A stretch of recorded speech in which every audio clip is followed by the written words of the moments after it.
I don't know. I haven't been keeping up with the news at all, have you? No. I'm trying to think of. Did you hear about the Ukraine thing with Wagner? No, what happened? Oh, dude, what happened with that? You have to explain it to me because I missed it because we had horrible connection, and I was trying to read about it, the uprising or whatnot. I missed Yep. that shit completely. Dude, that happened last Friday. So basically, the long story first. Let's find the place to drop. Basically, Friday day, Friday night, or whatever. Yuri Prigozhin, or whatever his name is, the leader of Wagner, is like everybody in Wagner assemble in Rostov on the Don, which is like it's like a town. No. Yeah. So long story short, head of Wagner says everybody in Wagner assemble on Rostov. And that happened like late midday. I call it 5 o'clock on Friday. It's like, whoa, what's going on here? Because they just withdrew from Bakhmut. Like Russia put its normal army in Bakhmut.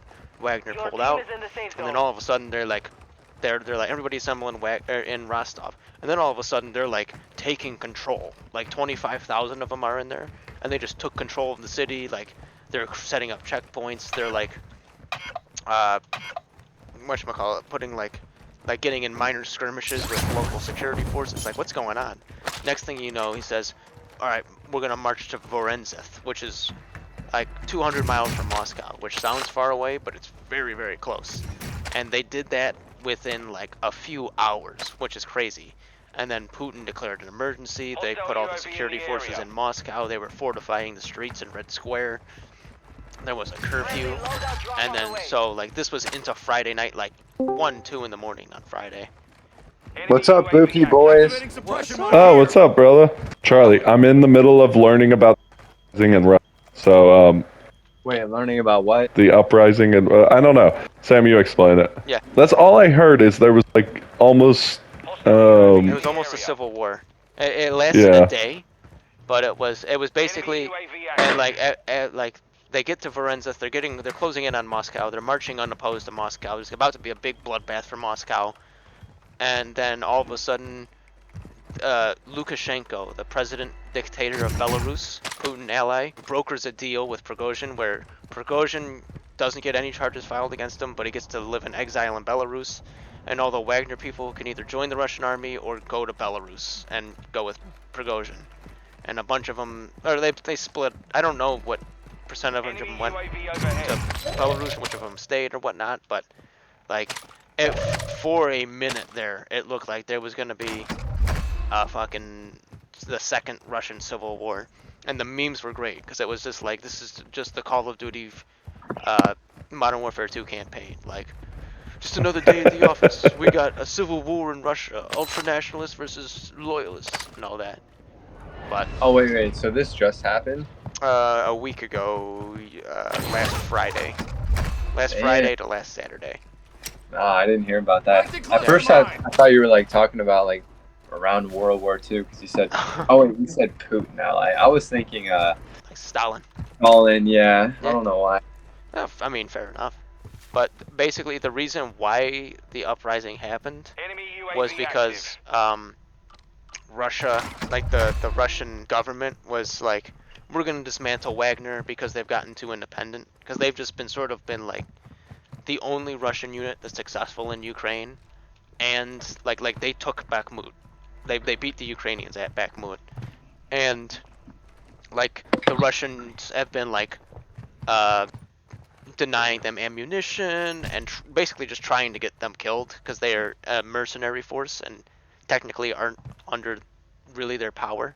And then that's what it was. On like Friday or Thursday night or Friday, like a Russian airstrike hit a Wagner base, and they're like, okay, we're marching on Moscow. You guys are clearly just trying to kill us.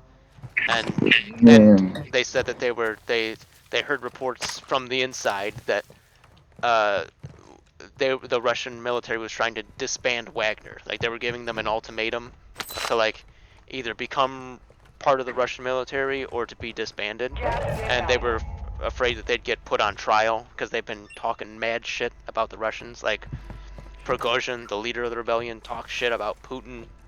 It did everything but call him out by name.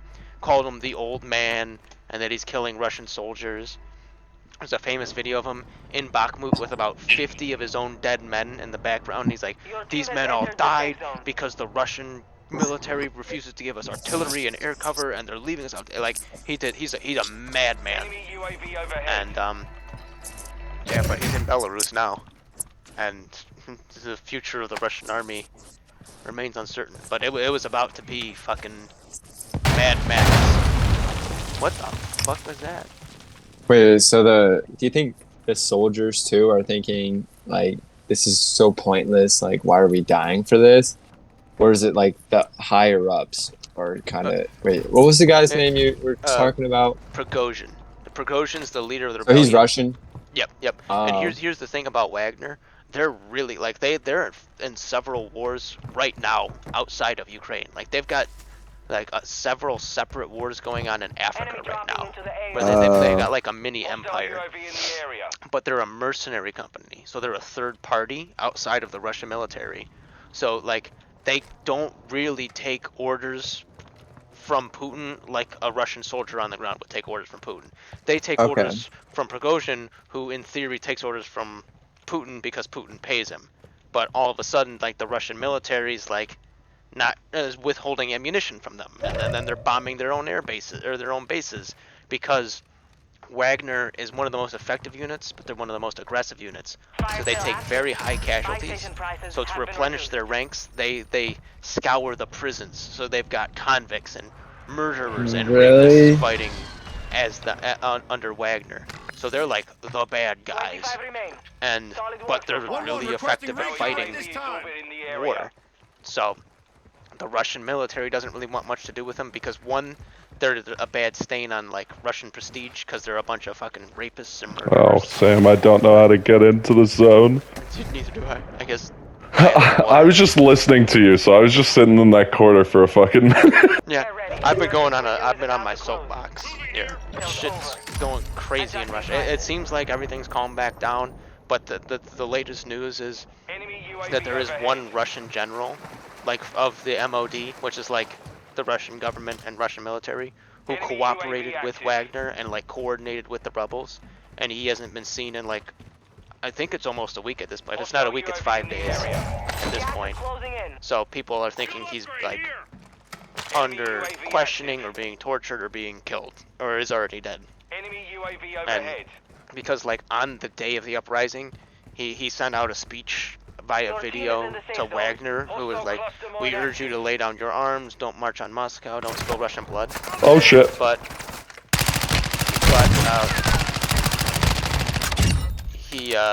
he looked like really under duress, and there were reports that he was working with Wagner. And wait, so that hasn't really been resolved, right?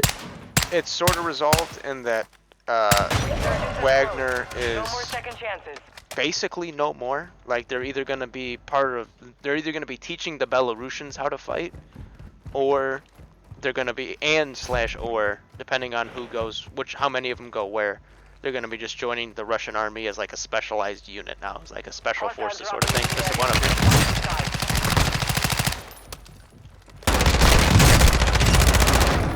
Nice.